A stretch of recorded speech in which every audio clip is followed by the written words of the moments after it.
Listen, you can almost hear it before it begins.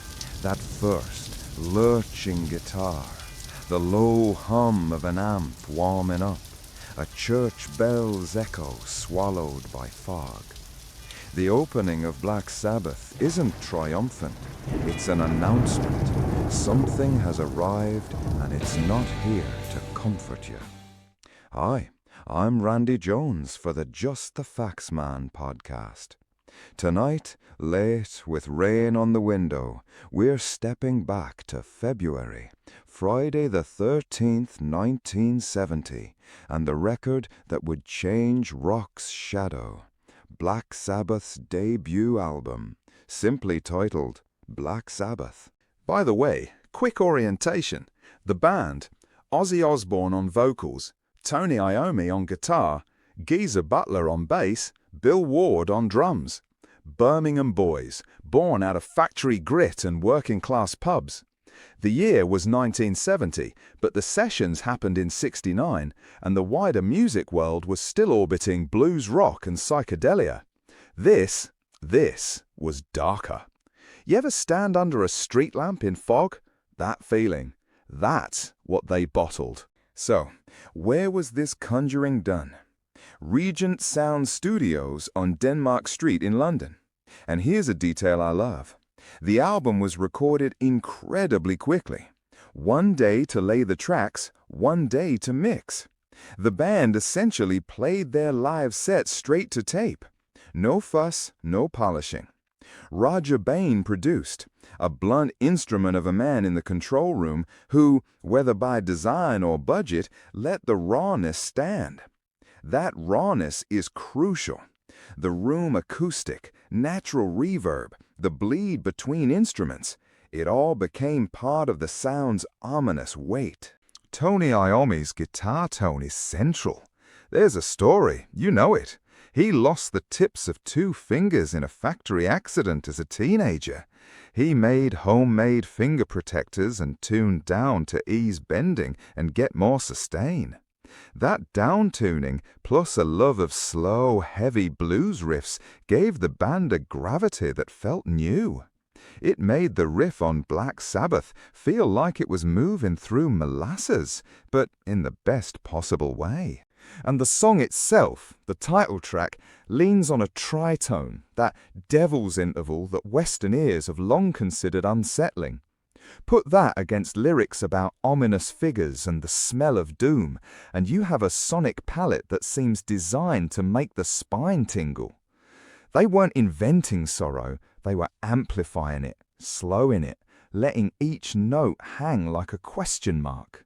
Let's talk visuals. You hold the record in your hands, vertigo swirl over the sleeve, and then that photograph, a black-cloaked woman standing by an old mill, fog coiling, the mill itself leaning into shadow.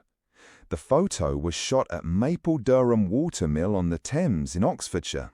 The designer, known as Keith Macmillan, and Vertigo wanted an image that matched the album's cinematic horror vibes.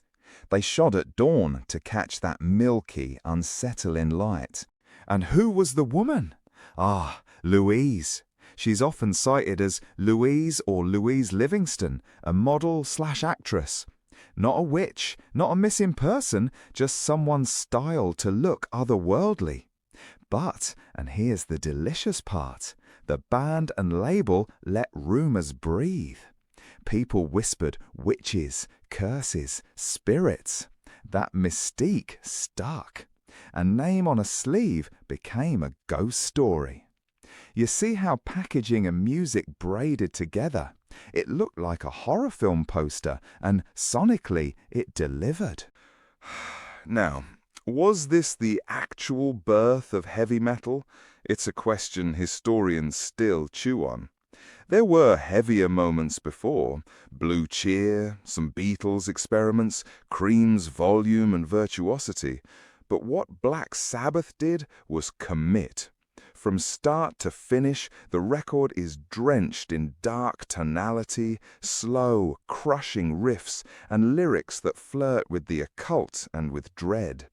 That sustained aesthetic, not just a heavy song among many, but an album-length descent, is why many fans and scholars point to Black Sabbath's debut as the crystallization of heavy metal. Compare them to Led Zeppelin or Deep Purple. Zeppelin brought mythic blues and soaring dynamics. Purple brought technical flash. Sabbath? They made gravity the lead instrument. They translated the blues into doom. It opened space for subgenres. Doom, stoner, sludge, all descendants of that slowed down, down-tuned stomp. Critics at the time were blunt. Some called the music simplistic or crude. Others hinted at something darker. Accusations of Satanism, moral panic. Churches sniffed scandal. Parents and tabloids loved to wag a disapproving finger.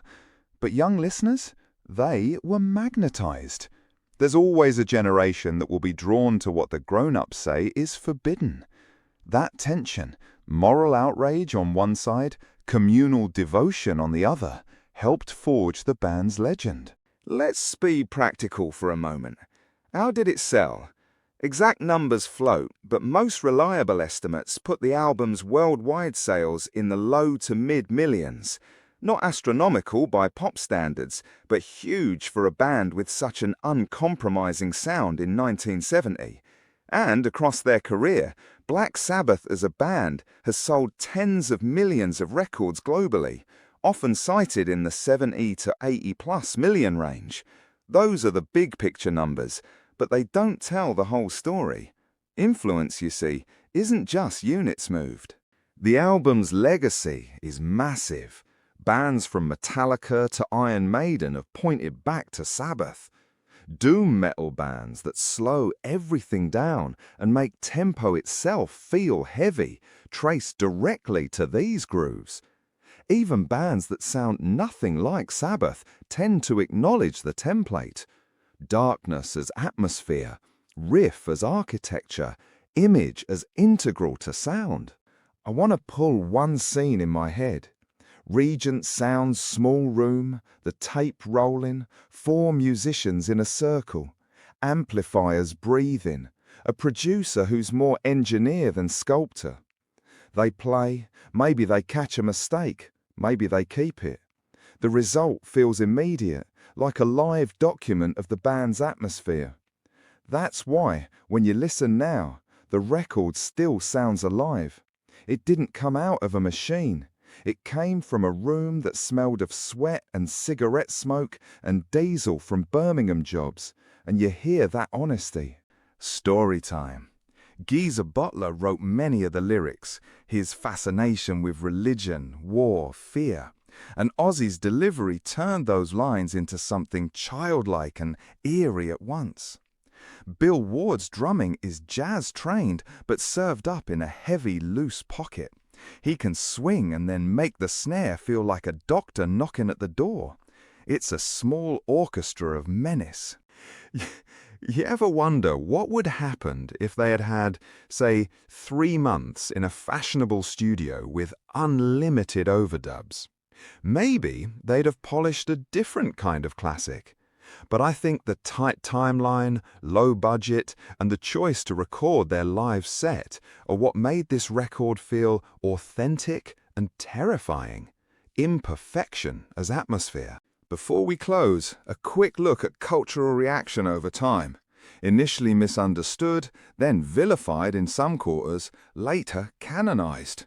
Critics who sneered softened. Fans became scholars, and the album became a touchstone in academic studies of music and culture. Vinyl that once prompted worry now sits in university libraries as an object of study. Strange arc, right?